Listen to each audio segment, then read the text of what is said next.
नमस्कार, मैं रविंद्र कुमार आर के स्टडी में आप सबका स्वागत करता हूं। आज के वीडियो में आप देखेंगे भारतीय अर्थव्यवस्था का प्रैक्टिस सेट 5। तो ये भारतीय अर्थव्यवस्था का प्रैक्टिस सेट 5 है। चैप्टर है कृषि क्षेत्र। तो चलिए बिना देर किए हुए वीडियो को शुरुआत करते हैं। पहला प्रश्न से, ये पहला प्रश्न को देख लेते हैं। किस संविधान संशोधन के द्वारा संपत्ति के अधिकार को वैधानिक अधिकार बना दिया गया है? यहाँ देखिए, संपत्ति के अधिकार को भारतीय संविधान में वैधानिक अधिकार किस संशोधन के द्वारा बनाया गया? तो आंसर होगा 44वें संविधान संशोधन के द्वारा संपत्ति के अधिकार को वैधानिक अधिकार का दर्जा मिला था। पहले संपत्ति का अधिकार मौलिक अधिकार के अंतर्गत आता था, लेकिन बाद में 44वें संविधान संशोधन के द्वारा इसे मौलिक अधिकार से हटाकर संपत्ति के अधिकार को वैधानिक अधिकार बना दिया गया। तो चलिए दूसरा प्रश्न पर चलते हैं। स्वतंत्रता प्राप्ति के समय भारत में सकल घरेलू उत्पाद में कृषि क्षेत्रों का योगदान लगभग कितना प्रतिशत था? देखिए, आज़ादी के बाद स्वतंत्रता प्राप्ति के समय भारत में सकल घरेलू उत्पाद जीडीपी इसको कहेंगे में कृषि क्षेत्रों का योगदान 50% था। कृषि क्षेत्रों का योगदान 50% था भारत के कुल आय में। स्वतंत्रता प्राप्ति के समय भारत में सकल घरेलू उत्पाद में कृषि क्षेत्रों का योगदान 50% था। तो चलिए तीसरा प्रश्न पर चलते हैं। प्रधानमंत्री कृषि सिंचाई योजना, ये प्रधानमंत्री कृषि सिंचाई योजना किस सिंचाई विधि को बढ़ावा देने के लिए गठित की गई थी? तो आंसर होगा सूक्ष्म सिंचाई। सूक्ष्म सिंचाई को बढ़ावा देने के लिए प्रधानमंत्री कृषि सिंचाई योजना चलाया गया था। तो चलिए चौथा प्रश्न पर चलते हैं। खरीफ फसल कब बोई तथा काटी जाती है? देखिए, खरीफ फसल भारत में 3 प्रकार के फसलें, खरीफ फसल, रबी फसल और जायद फसल होता है, जिसमें खरीफ फसल की बुआई जून और जुलाई में होता है और इसे सितंबर और अक्टूबर में काट लिया जाता है। तो चलिए पांचवा प्रश्न पर चलते हैं।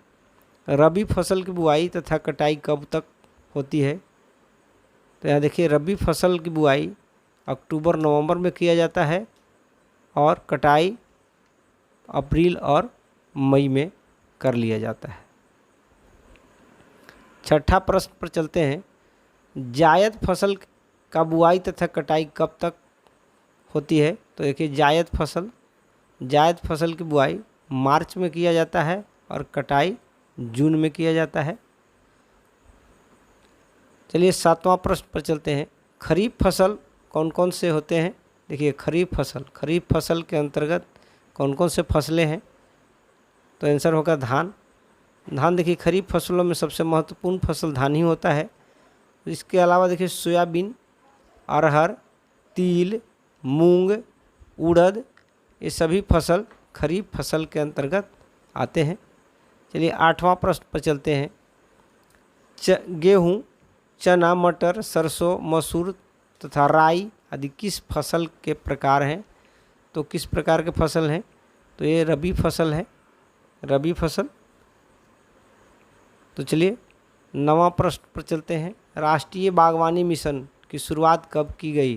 देखिए, राष्ट्रीय बागवानी मिशन की शुरुआत वर्ष 2005-06 में किया गया था। तो याद रखेंगे, 2005-06 में भारतीय राष्ट्रीय बागवानी मिशन की शुरुआत किया गया। चलिए 10वां प्रश्न पर चलते हैं। भारत का पहला जैविक राज्य कौन बना और कब? देखिए, भारत का पहला जैविक राज्य, तो जैविक राज्य सिक्किम को बना था 2016 में। सिक्किम को भारत का पहला जैविक राज्य घोषित किया गया। 11वां प्रश्न पर चलते हैं। भारत में हरित क्रांति का श्रेय किसे दिया जाता है? देखिए, भारत में हरित क्रांति की शुरुआत हुई और इस हरित क्रांति का श्रेय नॉर्मन ई बोरलॉग को दिया गया था। तो चलिए 12वां प्रश्न पर चलते हैं। भारत में हरित क्रांति के क्षेत्र में किसका योगदान अति महत्वपूर्ण था? तो देखिए, भारत में हरित क्रांति की शुरुआत करने वाले डॉक्टर एम.एस. स्वामीनाथन थे। तो याद रखेंगे, भारतीय हरित क्रांति के जनक इन्हें कहा जाता है, एम.एस. स्वामीनाथन। तो चलिए, भारत में हरित क्रांति की शुरुआत कब और किस फसल से हुई थी? देखिए, भारत में हरित क्रांति की शुरुआत 1966 में किया गया था और खरीफ फसल से इसकी शुरुआत की गई थी। 1966 में खरीफ फसल से भारत में हरित क्रांति की शुरुआत किया गया था। तो चलिए 14वां प्रश्न पर चलते हैं। 1966-67 में किस देश से लाए गए गेहूं और चावल की अधिक उपज देने वाली बीजों का प्रयोग भारत में हरित क्रांति में किया गया था? देखिए, 1966-67 में जो गेहूं और चावल लाया गया था, जो अधिक उपज देने वाला बीज था, जो मैक्सिकन गेहूं और चावल था, मैक्सिको से लाया गया था। मैक्सिको को याद रखेंगे। चलिए 15वां प्रश्न पर चलते हैं। हरित क्रांति का सर्वाधिक प्रभाव किस फसल के उत्पादन पर पड़ा? तो हरित क्रांति का सर्वाधिक प्रभाव गेहूं के फसल पर पड़ा था। आंसर होगा गेहूं। चलिए 16वां प्रश्न पर चलते हैं। नीली क्रांति किस क्षेत्र से संबंधित है? देखिए, नीली क्रांति किस क्षेत्र से संबंधित है? तो नीली क्रांति मत्स्य पालन से संबंधित है। मत्स्य पालन को याद रखेंगे। 17वां प्रश्न पर चलते हैं। जल में पौधों का उगना क्या कहलाता है? देखिए, जल में पौधों का उगना हाइड्रोपोनिक्स कहा जाता है। हाइड्रोपोनिक्स के नाम से जाना जाता है। हाइड्रोपोनिक्स, जल में पौधों का उगना हाइड्रोपोनिक्स कहा जाता है। चलिए 18वां प्रश्न पर चलते हैं। श्वेत क्रांति किस क्षेत्र से संबंधित है? तो श्वेत क्रांति दूध उत्पादन से संबंधित है। दूध उत्पादन को याद रखेंगे। चलिए 19वां प्रश्न पर चलते हैं। हवा में पौधों का उगना क्या कहलाता है? देखिए, यहाँ गलत लिखा गया है। यहाँ देखिए, थोड़ा सा सुधार लेंगे। हवा में पौधों का उगना, यहाँ ग पढ़ेंगे, इसको ग पढ़ेंगे, उगना। भारत में हवा में पौधों का उगना क्या कहलाता है? तो इसको एरोपोनिक्स कहते हैं। एरोपोनिक्स, इसको एरोपोनिक्स के नाम से जानते हैं। हवा में पौधों का उगना एरोपोनिक्स कहा जाता है। तो चलिए 20वां प्रश्न पर चलते हैं। मधुमक्खियों का पालन क्या कहलाता है? मधुमक्खी पालन को क्या कहते हैं? तो मधुमक्खी पालन को एपीकल्चर के नाम से जानते हैं। एपीकल्चर मतलब मधुमक्खी पालन। 21वां प्रश्न पर चलते हैं। लाल क्रांति किस क्षेत्र से संबंधित है? देखिए, लाल क्रांति कृषि के क्षेत्र में लाल क्रांति है।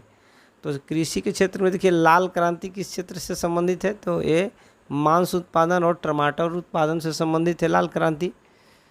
तो चलिए 22वां प्रश्न पर चलते हैं। मीठी क्रांति किस क्षेत्र से संबंधित है? तो आंसर होगा मीठी क्रांति शहद उत्पादन से संबंधित है। शहद उत्पादन। तो चलिए 23वां प्रश्न पर चलते हैं। सुनहरी क्रांति किससे संबंधित है? तो आंसर होगा सुनहरी क्रांति बागवानी से संबंधित है। बागवानी को याद रखेंगे। 24वां प्रश्न पर चलते हैं। रजत क्रांति किससे संबंधित है? देखिए, रजत क्रांति अंडा उत्पादन से संबंधित है। अंडा उत्पादन को याद रखेंगे। अंडा उत्पादन, रजत क्रांति अंडा उत्पादन से संबंधित है।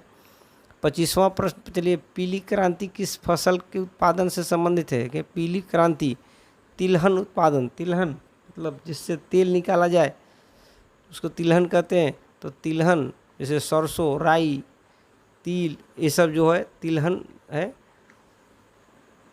सूरजमुखी, ये सब तिलहन उत्पादन में आता है। तो तिलहन, पीली क्रांति किससे संबंधित है? तो तिलहन उत्पादन से। गोल क्रांति किस क्षेत्र से संबंधित है? तो गोल क्रांति से संबंधित है आलू उत्पादन से। आलू उत्पादन मतलब गोल क्रांति। तो गोल क्रांति आलू उत्पादन से संबंधित है। 27वां प्रश्न पर चलते हैं। रजत रेशा क्रांति किस उत्पादन से संबंधित है? तो रजत रेशा क्रांति कपास उत्पादन से संबंधित है। कपास उत्पादन को याद रखेंगे, कपास उत्पादन। 28वां प्रश्न पर चलते हैं। स्वर्ण रेशा, ये स्वर्ण रेशा क्रांति किस उत्पादन से संबंधित है? तो स्वर्ण रेशा क्रांति किस उत्पादन से संबंधित है? आंसर होगा जूट उत्पादन से। जूट उत्पादन को याद रखेंगे। 29वां प्रश्न पर चलते हैं। जैविक खेती को प्रोत्साहन और किसानों को फसल का उचित मूल्य दिलाने और उत्पादन बढ़ाने के लिए कौन सी क्रांति शुरू की गई थी? तो यहाँ देखिए सदाबहार क्रांति, आंसर होगा सदाबहार क्रांति। जैविक खेती को प्रोत्साहन देने के लिए, किसानों को फसल का उचित मूल्य दिलाने और उत्पादन बढ़ाने के लिए सदाबहार क्रांति की शुरुआत की गई। सदाबहार याद रखेंगे। 30वां प्रश्न पर चलते हैं। सेफ्रॉन क्रांति किस क्षेत्र से संबंधित है? तो आंसर होगा सेफ्रॉन क्रांति केसर उत्पादन से, केसर उत्पादन से संबंधित है, केसर उत्पादन। 31वां प्रश्न पर चलते हैं। मोटे अनाज के उत्पादन के लिए किस क्रांति की शुरुआत की गई थी? मोटे अनाज उत्पादन के लिए किस क्रांति की शुरुआत की गई थी? तो आंसर होगा मुख्य क्रांति। मुख्य क्रांति मोटे अनाज से संबंधित था। तो चलिए 32वां प्रश्न पर चलते हैं। बादामी क्रांति किस क्षेत्र से संबंधित है? तो बादामी क्रांति मसाला उत्पादन से संबंधित है, मसाला उत्पादन को याद रखेंगे।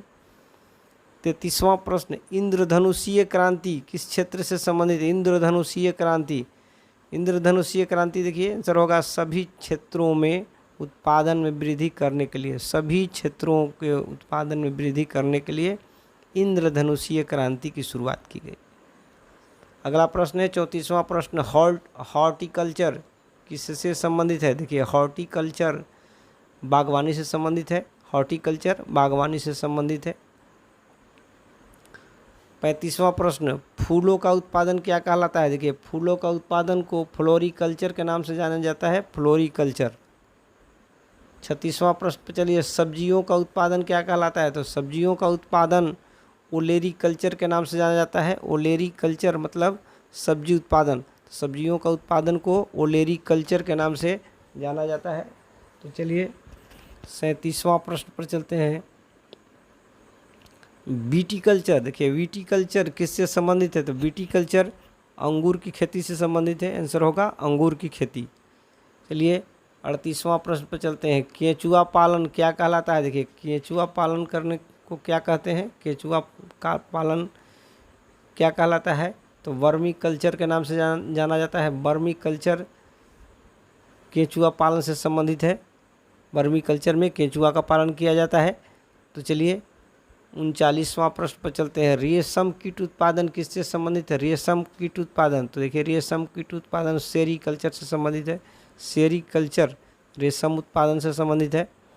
तो चलिए 40वां प्रश्न पर चलते हैं। रेशम कीट हेतु शहतूत उगाना क्या कहलाता है? देखिए रेशम के कीट को पालन करने के लिए शहतूत की खेती किया जाता है, शहतूत के पौधे पर रेशम कीट को पाला जाता है। शहतूत के पौधा ही रेशम कीट के लिए बहुत ही महत्वपूर्ण है। तो रेशम कीट हेतु शहतूत उगाना क्या कहलाता है? तो आंसर होगा मोरीकल्चर, आंसर होगा मोरीकल्चर, मोरीकल्चर को याद रखेंगे। 41वां प्रश्न। फलों का उत्पादन करना क्या कहलाता है? देखिए फलों का उत्पादन करने के लिए पोमीकल्चर कहा जाता है, पोमीकल्चर मतलब फलों का उत्पादन करना। 42वां प्रश्न चलते हैं। मत्स्य पालन क्या कहलाता है? देखिए मत्स्य पालन को पीसीकल्चर के नाम से जानते हैं, पीसीकल्चर मतलब मत्स्य पालन। चलिए 43वां प्रश्न। किसान क्रेडिट कार्ड योजना की शुरुआत कब और किसके द्वारा की गई थी? तो किसान क्रेडिट कार्ड योजना का शुरुआत 1998 में किया गया था। यशवंत सिन्हा के नेतृत्व में यह क्रेडिट कार्ड जारी किया गया था। तो किसान क्रेडिट कार्ड योजना की शुरुआत 1998 में किया गया था। तो चलिए 44वां प्रश्न पर चलते हैं।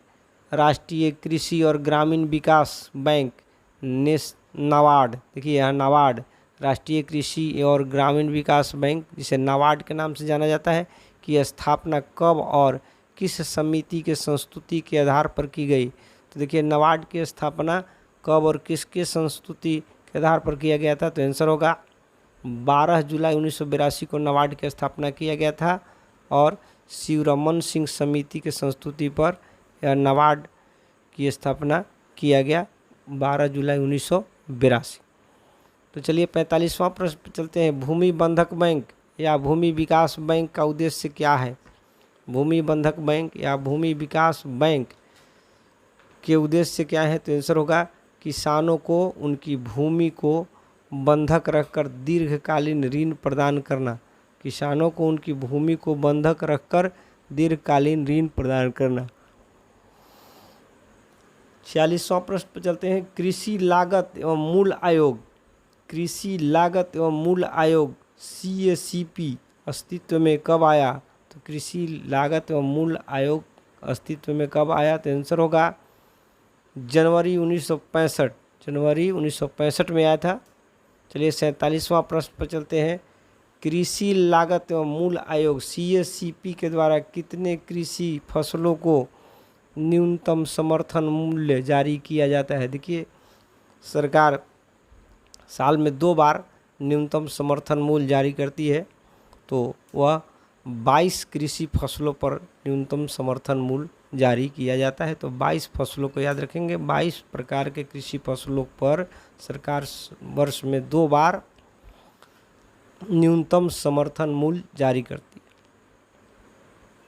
48वां प्रश्न पर चलते हैं। नाफेड, देखिए नाफेड की स्थापना कब हुआ था? तो नाफेड की स्थापना 2 अक्टूबर 1958 में नाफेड की स्थापना किया गया था। 49वां प्रश्न पर चलते हैं। नाफेड की स्थापना का मुख्य उद्देश्य क्या है? तो देखिए नाफेड की स्थापना का मुख्य उद्देश्य देखिए कृषि उत्पादों के सहकारी विपणन को बढ़ावा देकर किसानों को लाभ पहुंचाना। चलिए 50वां प्रश्न पर चलते हैं और इस प्रैक्टिस सेट का अंतिम प्रश्न है। एक प्रैक्टिस सेट में 50 प्रश्न हैं, वो भी बिना विकल्प के डायरेक्ट उत्तर है। तो चलिए 50वां प्रश्न को देखते हैं। नाफेड, नाफेड का पूर्ण रूप क्या है? देखिए नाफेड का पूरा नाम है, तो नाफेड का पूरा नाम है national agriculture cooperative marketing federation of India limited. तो याद रखेंगे नाफेड का पूरा नाम है national agriculture cooperative marketing federation of India limited. तो ये था हमारा भारतीय अर्थव्यवस्था से संबंधित प्रैक्टिस सेट 5। तो जल्द ही भारतीय अर्थव्यवस्था का प्रैक्टिस सेट 6 लेकर के आएंगे। तो वीडियो को हम यहीं पर समाप्त करते हैं। वीडियो देखने के लिए आप सबको बहुत बहुत धन्यवाद।